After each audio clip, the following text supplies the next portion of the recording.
तो lac operon सीखने से पहले ये जानना ज़रूरी है कि ओपेरॉन क्या चीज़ है। तो operon is a functional unit of DNA जो मेनली हम लोग को प्रोकैरियोट में मिल जाएगा, जहाँ पे बहुत सारा जीन एक साथ एक क्लस्टर में मिलेगा under the control of one single promoter. तो प्रोमोटर क्या चीज़ है? तो प्रोमोटर एक डीएनए सेगमेंट है जो कोई भी स्ट्रक्चरल जीन जो है उसके अपस्ट्रीम में रहेगा। तो अपस्ट्रीम का मतलब क्या है? अपस्ट्रीम का ये मतलब है अगर ये हम लोग का जीन सेगमेंट है तो इसके आगे जो भी कुछ रहेगा उसको हम लोग बोलेंगे ये अपस्ट्रीम में है। तो इस प्रोमोटर का मेन काम होता है आरएनए पॉलीमरेज के लिए एक बाइंडिंग साइट प्रिपेयर करना। तो जैसा आरएनए पॉलीमरेज उधर बाइंड होगा, this can be used to control कि एक जीन कहाँ पे और कब ट्रांसक्राइब होगा। तो मतलब यहाँ पे जो क्लस्टर ऑफ जीन दिख रहा है इन एन ओपेरॉन, ये सारा सिंगल प्रोमोटर के अंडर है। तो single promoter will be responsible for the transcription of all the genes present in this cluster. तो ये ओपेरॉन कोई भी प्रोकैरियोटिक सेल में क्यों मिलता है? क्योंकि इससे इस ओपेरॉन होने से cell produces the protein it needs when they are necessary. तो कोई भी मेटाबॉलिक अगर प्रोसेस चलाना है वहाँ पे बहुत सारे एंजाइम्स की ज़रूरत है। तो ये सारे एंजाइम्स प्रोड्यूस तभी करना चाहिए जब उसकी ज़रूरत हो। जब ज़रूरत नहीं हो तो एनर्जी बचाने के लिए और पूरे सिस्टम को एफिशिएंट रखने के लिए उसका प्रोडक्शन ना होना ही बेहतर है। तो मतलब इस ओपेरॉन का दो स्विच होगा, ऑन स्विच होगा, ऑफ स्विच होगा। जब ज़रूरत है तब वो ऑन होगा, जब ज़रूरत नहीं है तब वो ऑफ हो जाएगा। तो जो लैक ओपेरॉन है वो बेसिकली लैक्टोज का मेटाबॉलिज्म कंट्रोल कर रहा है। तो इसमें क्या होता है, lactose as a substrate use होगा और लैक्टोज को ब्रेक डाउन अगर किया जाए, इट्स अ डाइसैकेराइड, इसको जब ब्रेक डाउन करते हैं तो हम लोग को मिलता है glucose and galactose, both of which can act as a nutrient source for prokaryote. तो कोई भी बैक्टीरिया हो उसका प्रेफर्ड सोर्स जो है वो होता है ग्लूकोज। तो ग्लूकोज अगर होगा तो बैक्टीरिया कोई और सोर्स ऑफ कार्बोहाइड्रेट यूज नहीं करेगा। अगर ग्लूकोज नहीं होगा then only it will go for another option. तो अगर लैक्टोज है तो उस लैक्टोज को ब्रेक डाउन पहले करना पड़ेगा, फिर उसका ग्लूकोज बनाने के बाद फिर वो ग्लूकोज बैक्टीरिया कैन कंज्यूम। तो मतलब हम लोग ये बोल सकते हैं ये जो ओपेरॉन है ये कंट्रोल कैसे हो रहा है, लैक्टोज एंड ग्लूकोज ये दोनों टू मेन मॉलिक्यूल है, उसका प्रेजेंस या एब्सेंस से ही कंट्रोल हो रहा है। तो ये कंट्रोल कैसे हो रहा है उसको हम लोग समझेंगे। उससे पहले ओपेरॉन में क्या क्या चीज़ मिलता है वो देख लेते हैं। तो एक ओपेरॉन में हम लोग को मिलेगा structural genes, promoter, operator and regulatory gene. तो एक एक करके देखते हैं ये सारा क्या चीज़। पहली चीज़ जो है स्ट्रक्चरल जीन्स, क्या है ये? तो these are basically genes that code for the enzyme and protein needed for a specific metabolic pathway. तो देखते हैं क्या क्या स्ट्रक्चर जीन मिलेगा लैक ओपेरॉन में। तो एक जीन है Z, एक है Y, एक है A। Z codes for beta galactosidase which is the main enzyme. तो यही एंजाइम जब होता है तब ये लैक्टोज इसका ब्रेकडाउन होके इससे बनता है glucose and galactose. Lac Y gene जो है this codes for lactose permease. तो परमिएस के नाम से इतना पता चल रहा होगा it has something to do with the permeability. तो होता क्या है, लैक्टोज को अगर ब्रेकडाउन करना है तो उसके लिए पहले लैक्टोज को सेल के अंदर पहुंचना ज़रूरी है। तो लैक्टोज परमिएस का एक ही काम होगा, it's a protein which inserts into cell membrane and transports lactose into a cell. So once the lactose is inside, now it can be broken down into glucose and galactose. तो last वाला gene है वो है lac A, this codes for thiogalactoside transacetylase. तो ये क्या चीज़ है? तो थायोगैलेक्टोसाइड जो है this is a toxic compound. जब लैक्टोज ट्रांसपोर्ट हो रहा होगा सेल के अंदर तो ये भी ट्रांसपोर्ट होता है। तो ये एंजाइम का मेन काम होता है, ये जो थायोगैलेक्टोसाइड है इसको ब्रेक डाउन करना। तो ये जो तीन जीन जो है ये तीनों जीन एक साथ ही रहेगा under the control of a single promoter in an operon. तो operator is basically a DNA segment जहाँ पर लैक रिप्रेसर प्रोटीन का बाइंड हो रहा है। तो यहाँ पे हम लोग नया एक वर्ड देख रहे हैं, रिप्रेसर प्रोटीन। तो बेसिकली रिप्रेसर का काम ही होगा लैक ओपेरॉन को ऑफ करके रखना जब इसकी ज़रूरत ना हो। कहाँ मिलेगा? ये मिलेगा प्रोमोटर और स्ट्रक्चरल जीन के बीच में। तो लैक रिप्रेसर प्रोटीन बन कहाँ से रहा है? तो there are certain genes called regulatory gene which are also a part of an operon. तो regulatory gene codes for regulatory protein. तो रेगुलेटरी प्रोटीन होता है दो टाइप का, एक का नाम होता है एक्टिवेटर, एक होता है रिप्रेसर। तो रिप्रेसर नाम से इतना तो पता ही चल रहा होगा कि इट रिप्रेसेस समथिंग। तो यहाँ पे what it does, it prevents RNA polymerase from binding to promoter. तो आरएनए पॉलीमरेज बाइंड होने से ट्रांसक्रिप्शन हो रहा था, तो अगर बाइंड नहीं होगा तो there won't be any transcription. Right. अगर ट्रांसक्रिप्शन नहीं हुआ तो obviously there won't be any kind of protein production. दूसरे जो रेगुलेटरी प्रोटीन है दैट इज कॉल्ड एक्टिवेटर। तो नाम से अगेन पता चल रहा है दिस इज एक्टिवेटिंग समथिंग। तो what it does, it increases the rate of transcription by stabilising binding of RNA polymerase to promoter. तो बेसिकली उल्टा काम हो रहा है, यहाँ पे बाइंड नहीं करने दिया जा रहा है। इस केस में बाइंडिंग जो है उसको बहुत अच्छे से अलाउ किया जा रहा है, उसको स्टेबलाइज किया जा रहा है। तो उससे क्या होगा, ट्रांसक्रिप्शन का रेट काफ़ी हद तक बढ़ जाएगा। तो it is boosting the rate of transcription. तो लैक ओपेरॉन जो है इसमें ये दोनों ही एक्टिवेटर एंड रिप्रेसर मिल जाएगा हम लोग को, बट हम लोग मेनली फोकस करेंगे रिप्रेसर के ऊपर। And at the end of the video we will see how activator works. तो ये है अरेंजमेंट लैक ओपेरॉन का। तो यहाँ पे हम लोग को दिख रहा है lac Z, lac Y, lac A. This is coding for beta galactosidase, this is coding from lactose permease, this is coding for thiogalactoside transacetylase. ये 3 जीन, तो ये तीनों जीन एक साथ है। यहाँ पे एक टर्म हम लोग को सीखना है जिसको बोलते हैं सिस्ट्रॉन। तो cistron is basically a segment of DNA coding for polypeptide. तो मतलब एक जीन एक पॉलीपेप्टाइड, तो वो जो जीन है उसको हम लोग बोल रहे हैं सिस्ट्रॉन। प्रोकैरियोटिक जीन जो है दीज आर पॉलीसिस्ट्रॉनिक। ये जो जीन यूनिट है उसमें सिंगल प्रोमोटर रहेगा, लेकिन हमें मल्टीपल जीन्स होने वाले हैं। तो एक सिंगल प्रोमोटर और एक सिंगल ट्रांसक्रिप्शन में हम लोग को एक सिंगल एमआरएनए मिलेगा, बट सिंस ये एमआरएनए प्रोड्यूस हो रहा है from a cluster of genes, तो उसके कोडिंग सीक्वेंस में हम लोग को मिलेगा मल्टीपल प्रोटीन प्रोडक्शन के लिए सीक्वेंस। तो यहाँ से क्या प्रोड्यूस होगा, multiple protein coding region with their own start and stop codon. तो बेसिकली अगर जेड वाई ए ये अगर एक साथ ट्रांसक्राइब हुआ तो we get a segment of mRNA जहाँ पे तीनों के तीनों जीन का पोर्शन है, ठीक है, जिनका जो ट्रांसक्राइब करने के बाद जो पोर्शन है वो बन रहा है। और एक हर एक पोर्शन में अपने स्टार्ट एंड स्टॉप कोडन होने से क्या होगा, इस पोर्शन से ये एंजाइम अलग से बन रहा है बीटा गैलेक्टोसाइडेस का, इस पोर्शन से ये एंजाइम अलग से बन रहा है लैक्टोस्पर्मियस, और इस पोर्शन से ये एंजाइम अलग से थायोगैलेक्टोसाइड ट्रांसएसिटाइलेस ये अलग से बन रहा है आफ्टर ट्रांसलेशन। तो यहाँ पे ये जो अरेंजमेंट है इसको और एक बार समझते हैं। तो ये हम लोग का स्ट्रक्चरल जीन है, this is the operator. Operator का काम क्या था, यहाँ पे आके रिप्रेसर प्रोटीन जो है जो रेगुलेटरी जीन से बन रहा है वो आके यहाँ पे बाइंड होता है। रिप्रेसर प्रोटीन कहाँ से बन रहा है, तो यहाँ पे ये जो जीन दिख रहा है लैक आई जीन, लैक आई का मतलब है, आई का मतलब है इनहिबिटर।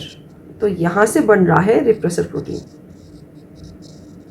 और ये रिप्रेसर प्रोटीन आके कहाँ पे बाइंड होगा, इस ऑपरेटर वाले रीजन में।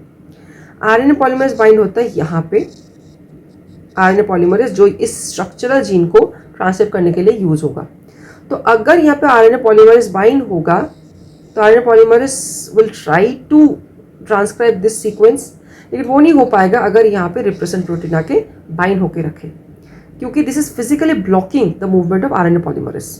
ओके, तो अगर रिप्रेसर प्रोटीन किसी तरीके से हट जाएगा only then the transcription can start. तो अब यहाँ पे देखते हैं, यहाँ पे और एक चीज़ हम लोग को दिख रहा है which is this is also a promoter. लेकिन ये जो प्रोमोटर है ये पर्टिकुलरली इस लैक आई जीन को ट्रांसक्राइब करने के लिए चाहिए। तो for this particular gene segment there is a separate promoter जहाँ पे आके इस जीन के लिए जो आरएनए पॉलीमरेज है वो आके यहाँ पे बाइंड होगा and it will cause the transcription and then the translation will happen and we'll get repressor protein. Lac operon start करने के लिए हम लोग को और एक चीज़ चाहिए जिसको बोलते हैं inducer. It's a molecule that activates a gene और जीन सिस्टम, जिसका मेन काम होगा रिप्रेसर प्रोटीन के साथ बाइंड होना। ये था हम लोग का ऑपरेटर वाला रीजन और यहाँ पे था प्रोमोटर वाला रीजन। तो जैसे ही यहाँ पे आरएनए पॉलीमरेज का बाइंड हो रहा है, ये आरएनए पॉलीमरेज मूव नहीं कर सकता है because there is this repressor protein binding at the operator region. तो इंड्यूसर ऐसा मॉलिक्यूल है जो अगर ये रिप्रेसर के साथ बाइंड होता है then it changes the conformation of the repressor. Now the repressor can be removed and the RNA polymerase can move forward. Lac operon में इंड्यूसर कौन है, तो लैक ओपेरॉन का इंड्यूसर है एलोलैक्टोस। अगर हम लोग देखेंगे allolactose is basically an isomer of lactose. यहाँ पे बीटा 1,4 लिंकेज यूज हो रहा है, यहाँ पे बीटा 1,6 लिंकेज यूज हो रहा है। तो ये एलोलैक्टोस बन कैसे रहा है, तो लैक्टोस से ही कन्वर्ट होकर एलोलैक्टोस बनेगा। तो जब भी lactose enters the cell it gets converted into allolactose. अब प्रॉब्लम यहाँ पे है, लैक्टोस को अगर एलोलैक्टोस पे कन्वर्ट करना है तो वी नीड बीटा गैलेक्टोसाइडेस। तो यहाँ पे थोड़ा सा कन्फ्यूजन क्रिएट होगा कि बीटा गैलेक्टोसाइडेस अगर बनना ही है तो लैक ओपेरॉन को ऑन होना पड़ेगा। तो लैक ओपरन ऑन होके बिना बीटा गैल्वेटोसाइटिस काम कैसे कर सकता है? तो यहाँ पे कंफ्यूजन है कि अगर लैक्टोज को इंड्यूसर एलोलैक्टोज में कन्वर्ट करना है तो पहले हम लोग को चाहिए बीटा गैल्वेटोसाइटिस, बट बीटा गैल्वेटोसाइटिस तभी बनेगा अगर लैक ओपरॉन खुद ऑन हो रहा है। और लैक ओपरॉन ऑन कब होगा? अगर लैक्टोज रहेगा तो। लैक ओपरॉन का जो जीन है, लैक जीन जो है, इसका जो एक्सप्रेशन है ये काफी लीकी है। तो अगर somehow RNA polymerase manages to bind the promoter in place of lac repressor, क्योंकि यहाँ पे क्या होता है, ये जो ऑपरेटर रीजन है ये थोड़ा सा ओवरलैप कर रहा है प्रोमोटर रीजन के साथ, तो अगर उस जगह पे रिप्रेसर ना बाइंड होकर somehow RNA polymerase ने अगर मैनेज किया बाइंड होने के लिए, देन इट कैन कंटिन्यू, वहाँ पे कभी कभी थोड़ा सा अमाउंट में ये बीटा गैल्वेटोसाइटिस बन जाता है अगर लैक्टोज प्रेजेंट भी ना रहे। अब क्या होगा कि सेल के अंदर रहेगा ये बीटा गैल्वेटोसाइटिस एंजाइम, तो जब भी लैक्टोज अवेलेबल रहेगा and if it enters the cell, beta galactosidase already present है वहां पे to convert lactose into allolactose. तो एलोलैक्टोज ये बाइंड होगा इस रिप्रेसर के साथ और इसका कॉन्फर्मेशन चेंज करने वाला है। लैक ऑपरेंट जो है वो पॉजिटिवली भी रेगुलेट हो सकता है, नेगेटिवली भी रेगुलेट हो सकता है। पहले तो ये डिफरेंस समझते हैं कि पॉजिटिव रेगुलेशन क्या है, नेगेटिव रेगुलेशन क्या है। नेगेटिव रेगुलेशन में ऑपरेंट जो होगा वो स्विच्ड ऑफ रहेगा, पहले से स्विच्ड ऑफ रहेगा because of the presence of lac repressor जो यहाँ पे आके बाइंड होने वाला है। तो नेगेटिव रेगुलेशन में दो केसेस हम लोग देखते हैं कि लैक्टोज एब्सेंट रहने से क्या होगा, लैक्टोज प्रेजेंट रहने से क्या होगा। तो लेट्स से लैक्टोज एब्सेंट है, देयर इज नो लैक्टोज, तो अब क्या होगा, जब लैक्टोज नहीं होगा तो लैक आई जीन जो है this is going to produce the repressor, और रिप्रेसर का जॉइन कहाँ पे हुआ, ये ऑपरेटर वाला रीजन में। ऑपरेटर वाला रीजन में रहेगा तो आरएनए पॉलीमरेज जो आएगा it can not move forward and transcribe this ZYA genes. ये होता है लैक्टोज अगर एब्सेंट रहे तो no lactose, no transcription. Why?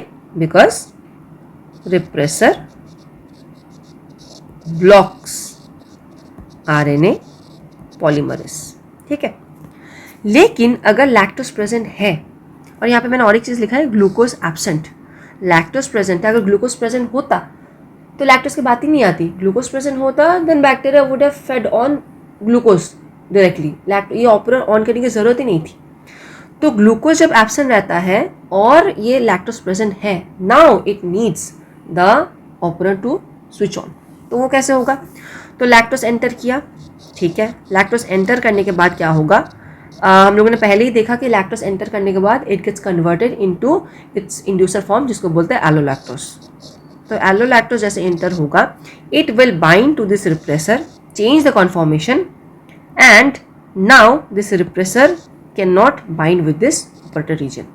तो मतलब ये हम लोग का जीन है ZYA, ये ऑपरेटर, ये promoter, this is regulatory gene के लिए ये। तो जैसे रिप्रेसर बाइंड होगा, लेट्स से ये है एलोलैक्टोज और इसने बाइंड हुआ, लेट्स से कि दिस इज द रिप्रेसर, तो दिस विल कॉज चेंज।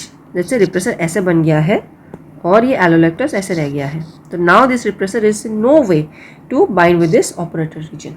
तो लैक ऑपरेंट का पॉजिटिव रेगुलेशन भी होता है। तो पॉजिटिव रेगुलेशन में क्या हो रहा है, यहाँ पे पॉजिटिव का मतलब है यहाँ पे ऑन स्विच रहेगा विच बूस्ट ट्रांसक्रिप्शन। तो इसको समझने के लिए हम लोग को कुछ और एक चीज समझना पड़ेगा। तो यहाँ पे इस वाला जो डायग्राम दिख रहा है, यहाँ पे यू कैन नोटिस कि यहाँ पे एक नया रीजन जो है वो ऐड हुआ है। इफ यू कैन रिमेम्बर, हम लोगों ने ये देखा था कि दो टाइप के होते हैं, एक है एक्टिवेटर होता है, एक है रिप्रेसर होता है, रेगुलेटरी जीन से जो भी बनता है रेगुलेटरी प्रोटीन। तो यहाँ पे जो एक्टिवेटर है दिस इज द एक्टिवेटर। तो इस एक्टिवेटर का नाम है कैटाबोलाइट एक्टिवेटर प्रोटीन। ठीक है, तो कैटाबोलाइट एक्टिवेटर प्रोटीन जो है, यहाँ से जो एक्टिवेटर निकल रहा है, तो कैटाबोलाइट एक्टिवेटर प्रोटीन जो है ये काम कब करेगा, जब ग्लूकोज लो रहेगा। तो व्हाट बेसिकली हैपेंस, जब ग्लूकोज नहीं रहता है, ग्लूकोज बहुत ही लो है, तो साइक्लिक AMP इसका लेवल बहुत हाई हो जाता है। ठीक है, अब साइक्लिक AMP क्या करता है, cyclic AMP binds with this cap protein. ये जो कॉम्प्लेक्स बनता है this will bind with a site near promoter. ठीक है, bind to a site near promoter. Fine, तो प्रोमोटर के आसपास अगर ये बाइंड हो रहा है ये cap CMP complex, this increases और this enhances the binding of RNA polymerase. ठीक है, तो RNA पॉलीमरेज बाइंडिंग ये एनहांस होगा ऑब्वियसली, तो उससे क्या होगा, ट्रांसक्रिप्शन बढ़ जाएगा। बट अगर हाई ग्लूकोज रहे तब क्या होगा, कंप्लीटली से उल्टा होगा। हाई ग्लूकोज का मतलब ही है साइक्लिक AMP जो है this is in low quantity. अगर ये नहीं रहेगा तो ये वाला स्टेप नहीं होगा, ये वाला स्टेप नहीं होगा, तो ये वाला स्टेप भी नहीं होगा, and ultimately there will be no RNA polymerase binding.